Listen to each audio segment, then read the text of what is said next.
I'm Paul Griffiths, Chief Executive Officer of Dubai Airports. Thank you for talking to us. You've just come straight off a panel session here at the IATA AGM. What are some of the key issues that you were discussing?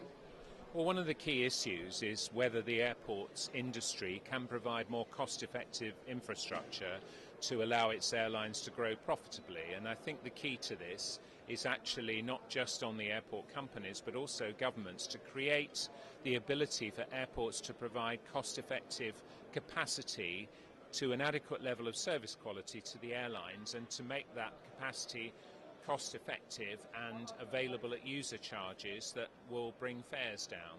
The problem is when you have governments that have very out-of-date planning attitudes towards airport development, that encourages poor behaviour, and you then need regulators to sort the problem out.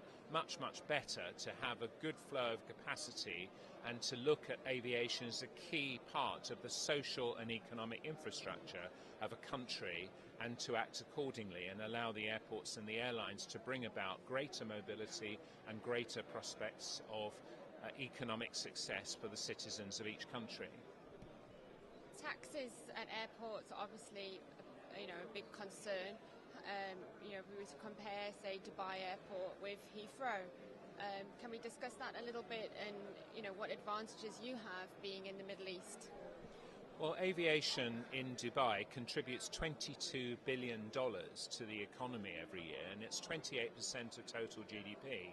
And when you consider the total population of the city is only 1.5 million, you can see how important the aviation sector is. I don't think those sums are really done in other countries. And in the UK, for example, the user charges for landing a fully laden 777 at Heathrow are 38% more than in Dubai. But then when you add government taxation, it's 89% more expensive to land a 777 at Heathrow than it is in Dubai. That's why the UK aviation infrastructure, which can't supply enough capacity, is actually turning away demand and is not able to provide the level of economic benefit that the UK desperately needs in order to be a successful economy. The Middle East is growing as a region in the aviation sector. What is Dubai doing to remain a successful hub and at the top of its game? Well, the key is providing enough capacity to enable the growth.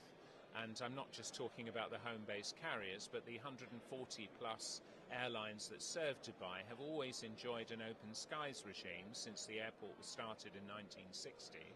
And we've always had a progressive way of adding capacity to our infrastructure portfolio just in time to the right level of service quality, and holding down user charges by using it very effectively.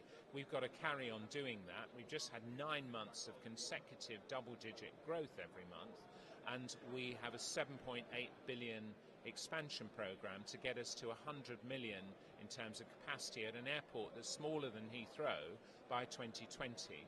We're also putting together a plan for 2045, which will see us create a very cost-effective, state-of-the-art 22nd century airport, which we hope will be capable of being expanded to over 200 million passengers a year. So really the government is very much behind the idea that aviation infrastructure is necessary for just reputation of a country as well as its economic prosperity, and we intend to make the most of that opportunity.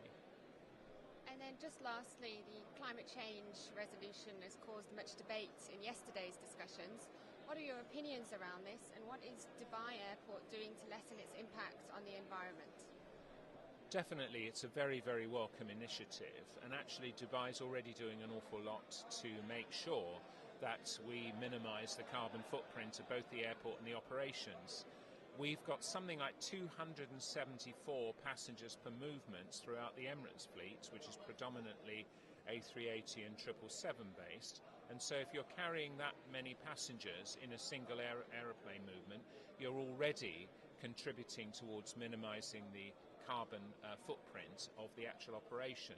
In our new designs, we'll be making very good use of the abundance of solar energy in the UAE and using solar energy to offset both our cooling and lighting footprint. So there's a lot of opportunities with modern design, up-to-date infrastructure to improve insulation in our case against the heat, and also to use alternative sustainable forms of energy to promote a gradual reduction in the carbon footprint of airport infrastructure. All sounds very exciting. Thank you very much for talking to Breaking Travel News. Great pleasure.